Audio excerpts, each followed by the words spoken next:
মোহাম্মদ শাহাবুদ্দিনের পদত্যাগের পর ভারপ্রাপ্ত রাষ্ট্রপতি হিসেবে দায়িত্ব পালন করছেন হাফিজউদ্দিন আহমদ। এদিকে দেশ জুড়ে আলোচনা চলছে কে হতে পারে পরবর্তী নির্বাচিত রাষ্ট্রপতি। দিনের কর্মসূচি সহ সার্বিক বিষয়ের খবর জানাতে সংসদ ভবন এলাকায় তার বাসভবনের কাছ থেকে যুক্ত হচ্ছেন নাজমুস সাকিব। সাকিব, ভারপ্রাপ্ত রাষ্ট্রপতির হাফিজউদ্দিন আহমেদের আজকের কার্যসূচি কি তথ্য আছে আপনার কাছে জানাবেন, আর প্রেসিডেন্ট পদের দৌড়ে কাদের নাম শুনছেন?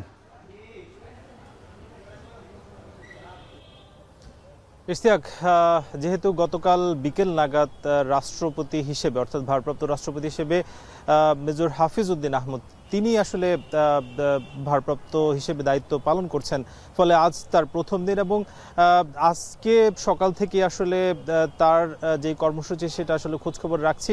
যদিও তেমন কোনো আসলে কর্মসূচি নেই, কিছু আনুষ্ঠানিক কিংবা অনানুষ্ঠানিক তাকে সংবর্ধনার যে ব্যাপারগুলো সেগুলো রয়েছে, তবে এর বাইরে আসলে তাকে সংবর্ধনা কিংবা তিনি অন্য কোথাও যাওয়া, তার সঙ্গে বড় কোনো ব্যক্তিত্ব দেখা করা, সেই সব বিষয়গুলো এখনো পর্যন্ত নেই।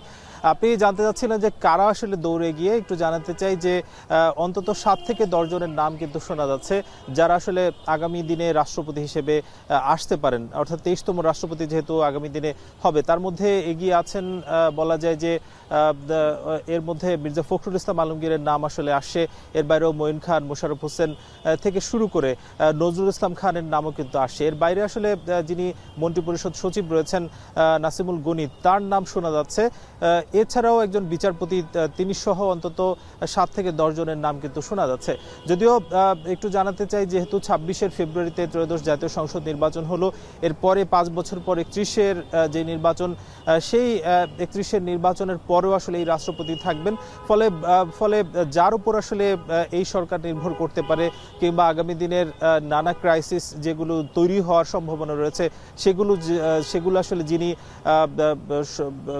শক্ত হাতে আসলে সামাল দিতে পারবেন, তাদের মধ্য থেকে কাউকে আসলে নির্বাচিত করার কথা ভাবছে কিন্তু বিএনপি। যেহেতু বিএনপি সমর্থিত আসলে সরকার রয়েছে, ফলে প্রায় 200-র অধিক যেহেতু বিএনপির আসলে আসন রয়েছে, ফলে বলাই যায় যে বিএনপি সমর্থিত কেউ আসছে এটা শতভাগ নিশ্চিত। এর বাইরেও আসলে হয়তো বিরোধী দল থেকে যদি সরকারের পক্ষ থেকে কারো প্রস্তাবনার বিষয়গুলো থাকতে পারে, সেটা হয়তো আলোচনার ভিত্তিতে কারো নাম আসতে পারে। তবে এখনো পর্যন্ত যেই কয়েকজনের নাম আসলে আমি জানালাম, তাদের মধ্য থেকে হয়তো আগামী দিনের যিনি রাষ্ট্রপতি সেটা হয়তো নির্বাচিত হয়ে আসতে পারে। এছাড়াও একটু জানাতে চাই, যেহেতু মোহাম্মদ শাহাবুদ্দিন তিনি একটা দীর্ঘ সময় 2023 থেকে 26 সাল পর্যন্ত তিনি রাষ্ট্রপতি হিসেবে দায়িত্ব পালন করেছেন এবং তার যদিও মেয়াদ শেষ হওয়ার কথা রয়েছিল 2028 সালের মধ্যে, এবং তিনি কিন্তু তার অসুস্থতার কারণ দেখিয়ে তিনি আসলে পদত্যাগ করেছেন।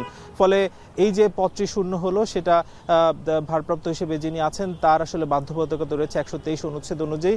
তিনি এই আগামী 90 দিনের মধ্যেই নতুন রাষ্ট্রপতির হাতে তিনি আসলে দায়িত্বভার দিবেন। এখন একটি প্রশ্ন রয়ে যায় যে যিনি আসলে স্পিকার হিসেবে ছিলেন, তিনি যেহেতু ভারপ্রাপ্ত হিসেবে রাষ্ট্রপতি হিসেবে থাকছেন, তিনি আসলে তার বাসভবন পরিবর্তন করবেন কিনা কিংবা সংসদে তাকে দেখা যাবে কিনা, সেই সব প্রশ্নের ব্যাপারে আসলে আমরা যতটুকু জেনেছি তিনি আসলে এখানেই থাকছেন এবং এখানে থেকেই তিনি তার যে কার্যক্রম রাষ্ট্রপতি হিসেবে সেগুলো আসলে তিনি পালন করবেন। এছাড়াও ভারপ্রাপ্ত স্পিকার হিসেবে যিনি ব্যারিস্টার কায়সার কামাল অর্থাৎ ডেপুটি স্পিকার ছিলেন, তাকে আসলে গতকালকেই দায়িত্ব দেওয়া হয়েছে। তিনি আগামীর যেই সংসদ রয়েছে অর্থাৎ তৃতীয় যেই সংসদের অধিবেশন, সেই অধিবেশনে হয়তো আমরা ব্যারিস্টার কায়সার কামালকে দেখতে পাবো। সব মিলিয়ে বলা যায় যে যিনি আসলে ভারপ্রাপ্ত রাষ্ট্রপতি হিসেবে দায়িত্বভার গ্রহণ করেছেন, তিনি তার আগামী দিনের কার্যক্রম এবং এই 90 দিনের মধ্যে আসলে যাকে নির্বাচিত করা যায় সেই সব বিষয়ে যে আনুষ্ঠানিকতা এগিয়ে নিয়ে যাওয়া, সেটা হয়তো আমরা হাফিজউদ্দিন আহমদের মাধ্যমেই দেখতে পাবো। এই ছিল জাতীয় সংসদ ভবন এলাকা থেকে সবশেষ। ইশতিয়াক। ভারপ্রাপ্ত রাষ্ট্রপতির বাসভবনের কাছ থেকে জানাচ্ছিলেন নাজমুস সাকিব।